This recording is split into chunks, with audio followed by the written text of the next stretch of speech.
Flow by Tom Vincent. Flow, a state of concentration that involves a total absorption and deep involvement in an activity. Our perception of time seems to go out the window. Happiness seems to overwhelm us. We might say, I am in the zone, or everything clicks. Maybe you've had this happen to you while you were driving a car, or maybe in a video game, or perhaps even when you were writing a paper for a class you really enjoy. We have all experienced this at least one time in our life. While reading the book to find a topic, I stumbled upon the phrase that, given optimal challenge, any activity can be enjoyed. I felt that this had some pretty strong implications. The examples I gave for flow are pretty common, but how might it affect more important areas of our lives, such as work, school, or social situations? What if someone could be in a constant state of flow? Would that be a good thing? Could we develop a framework to achieve this? Could it be used to improve those who struggle with exercise, studying, or our careers? Is it possible to make life 100% enjoyable? Let's explore. In Indianapolis, there is a unique school named the Key School of Experimental Education. Here, teachers use theories such as the multiple intelligences and flow theory to gather information to direct the state's education policy. In particular, 3 times a week, the children of the schools spend half their day in the Flow Activities Room, also known as FAR. In the room, posters illustrating different aspects of flow theory cover the wall. The children and parents are completely aware of all the techniques being used. While the children are in FAR, they are given the freedom to choose any activity they would like. They can choose anything from chess to drawing. They are allowed to work alone or in groups. Even if a child would like to change their mind, they are allowed to do so.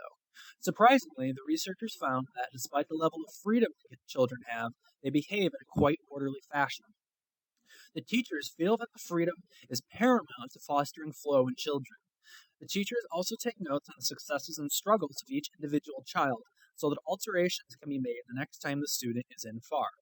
All of this amounts to a few things. First, given the option of over 100 games, the most popular by far and across all grades is chess, are notably considered a quite difficult and intelligently challenging game. Secondly, the children describe learning as an intensified form of play, suggesting an enjoyment of the activity of learning. Finally, the researchers concluded that the level of student engagement was related to the freedom allotted to them. A boy in grade 6 was asked to give a quote on the school, and this is what he said: "When I draw buildings, it makes me think, and I like to think. It may not appear that way, but I do."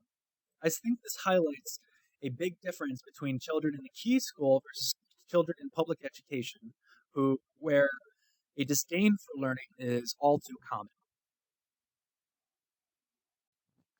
A similar study followed high schoolers and measured the levels of flow they experienced while going throughout the different situations in their day.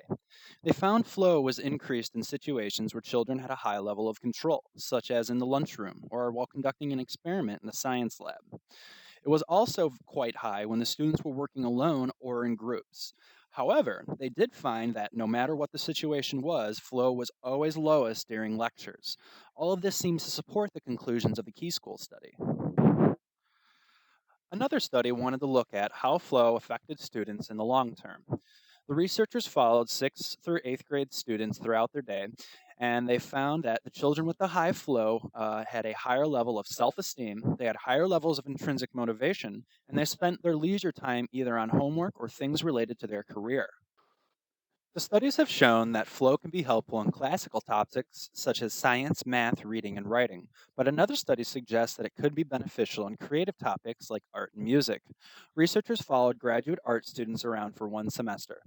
They found that those who experienced high levels of flow got paid a higher price for their artwork than those low in flow.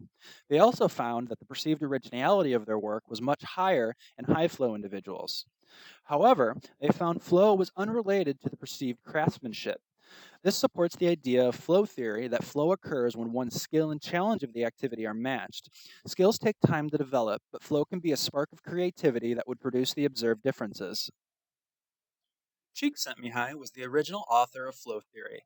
In one of his papers, he explored how flow affected heterosexual relationships. His biggest findings were that flow was critical to males establishing relationships. He also found that high flow females tended to have more stability in their relations. He showed that when both partners were high flow, marital issues were very low compared to no flow or one flow relationships. While other studies have supported utilizing flow in rigorous areas of life, this study suggests it can be very beneficial to the more complex areas such as social interactions. Another study wanted to look at how flow affected general levels of happiness. They decided to look at people who had a history of mental problems such as bipolar disorder, depression, generalized anxiety disorder, and schizophrenia. They taught one group what flow is, how it can help, and how to foster the experience in themselves. Another group was left as a control. The researchers found that compared to the control, individuals who actively utilized flow saw a very significant reduction in their symptoms. Even people in the treatment group who only learned about flow but failed to achieve it saw significant improvement. In a society where 10% of the population suffers from at least one of these issues, this study could shed light on a new understanding of how to treat these patients, maybe even perhaps without a reliance on medication. In Indianapolis, there's a unique school named the Key School of Experimental Education. Here, teachers use theories such as the multiple intelligences and flow theory to gather information to direct the state's education policy. In particular, 3 times a week, the children of the school spend half their day in the Flow Activities Room, also known as FAR. In the room, posters illustrating different aspects of flow theory cover the wall. The children and parents are completely aware of all the techniques being used. While the children are in FAR, they are given the freedom to choose any activity they would like. They can choose anything from chess to drawing. They are allowed to work alone or in groups. Even if a child would like to change their mind, they are allowed to do so.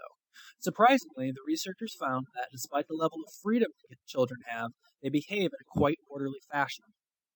The teachers feel that the freedom is paramount to fostering flow in children. The teachers also take notes on the successes and struggles of each individual child so that After finding the plethora of supporting evidence, it was necessary to look for studies which proposed any problems with flow theory. A study was found that looked at how high flow workers affected the progress of leadership in a corporate setting. Traditionally, positive leadership is a method where managers utilize positive reinforcement and positive punishment to enforce authority.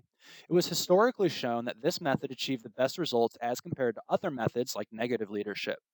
The researchers found that high flow workers actually removed previously seen gains of positive leadership. Furthermore, they found that the previously accurate models used to predict company morale were no longer accurate. When the model should have where the model said morale would be at its lowest, it was actually at its highest. This seems to suggest that we don't yet have an understanding of how to implement flow theory in a corporate setting.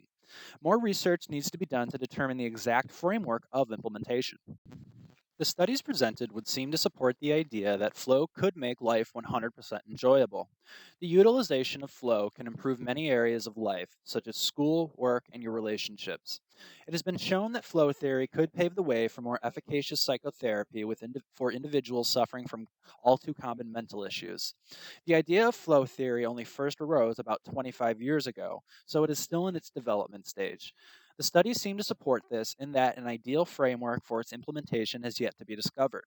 All of this research should show future investigators the true implications of flow theory. In the future, researchers should try to determine the precise aspects of implementing flow into different environments. Until this happens, it will not be possible to use flow at the institutional level. However, the studies have shown that if you would like to live a life filled with curiosity and engagement while leaving behind anxiety and depression, all you have to do is embrace flow into your lives. Thank you.